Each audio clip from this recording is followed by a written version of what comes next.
how can one get fixed up?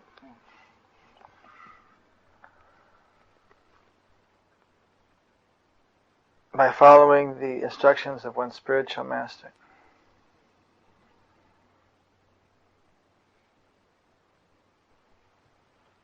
As more dear than one's own life.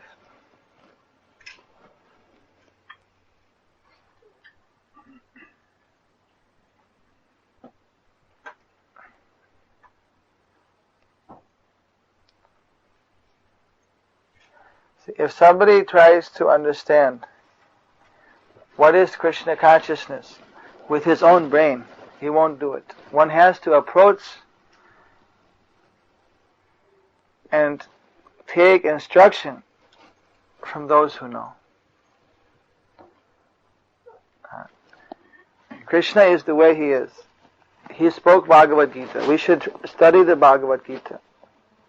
What Krishna has said. Everything is there. A lot of the questions are answered simply by reading the words of Krishna. But if you try to figure it out with your own limited intelligence, then what happens is that it can become very confusing.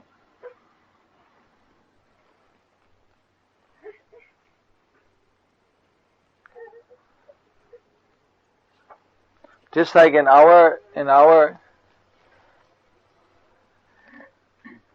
experience, if I take something out of here, it becomes empty. So you're thinking, if I take the souls out, then where everybody will go away? How the universe will go on? The one big guy will be standing there and all the planets will be empty. You see that? But the point is that there's a constant influx also. Krishna can manifest so many additional souls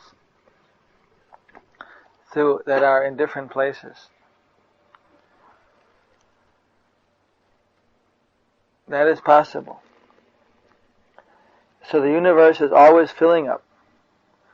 So we have to understand the thing. We should not try to speculate that how this is going on.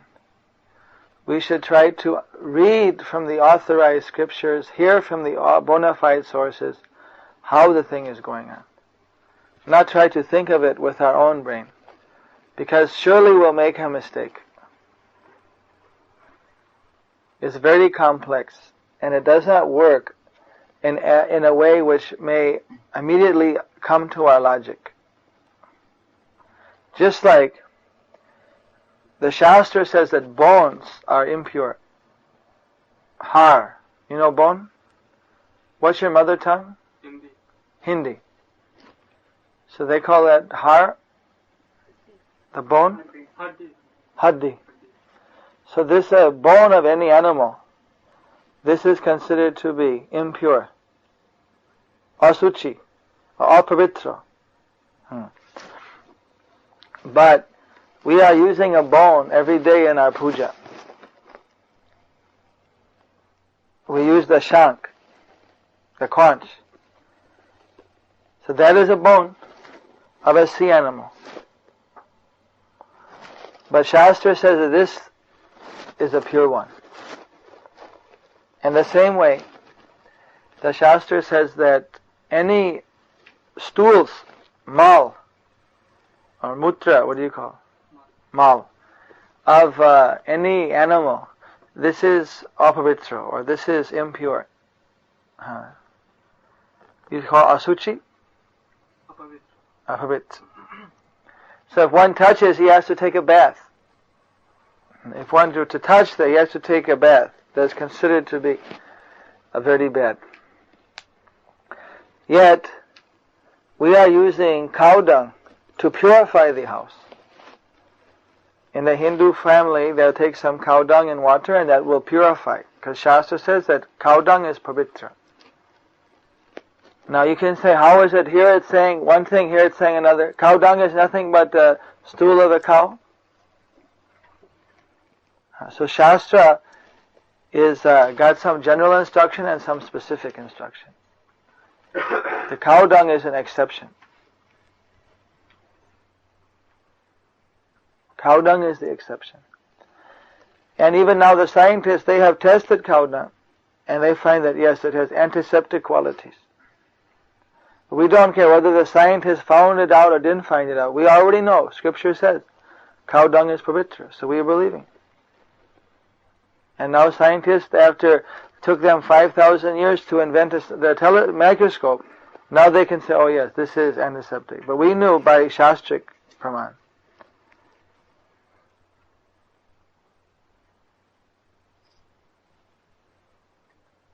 Jagadish Chandra Bose, he's a great scientist of India.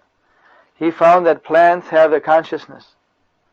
But the Vedas say in the Sanskrit that this is Jivan. Jivan means has consciousness, has Atma. So what Jagadish Chandra Bose has found now is famous scientist, that information he got from the Vedas. So we get our information directly from Krishna through the Vedas, by the Guru Parampara. One has to link up with the Guru Parampara. The chain of Guru should go right back to Krishna. That should be unbroken. And each master should follow his master perfectly. And that way this unbroken chain is bringing down the message.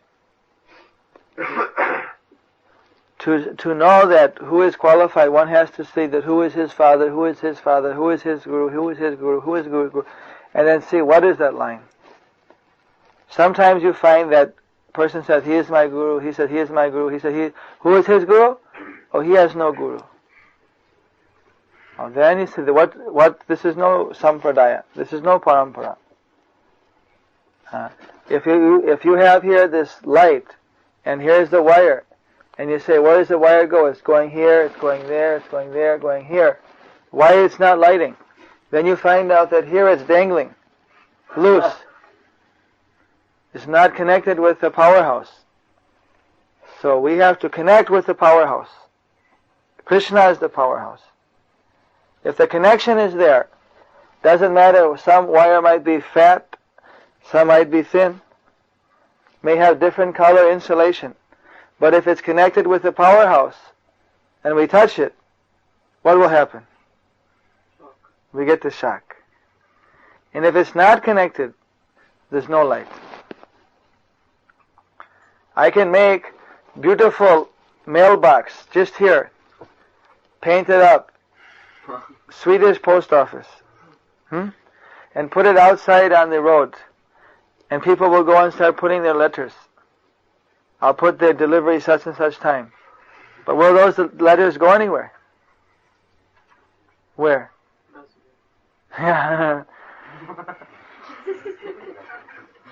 You're very intelligent.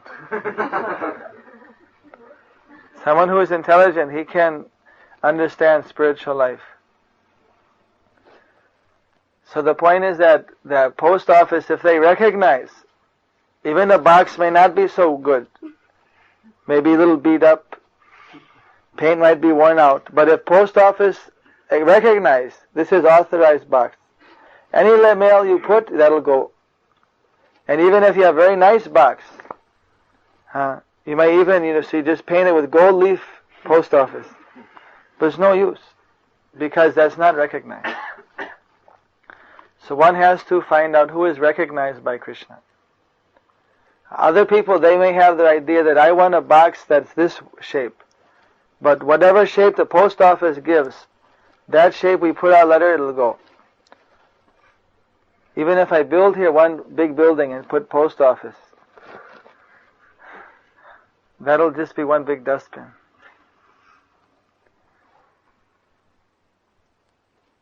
So we have to find who is recognized by Krishna. And that is recognized through this Guru Parampara.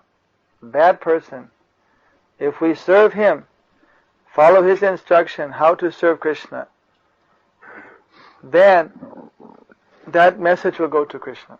And Krishna's mercy will come down to him.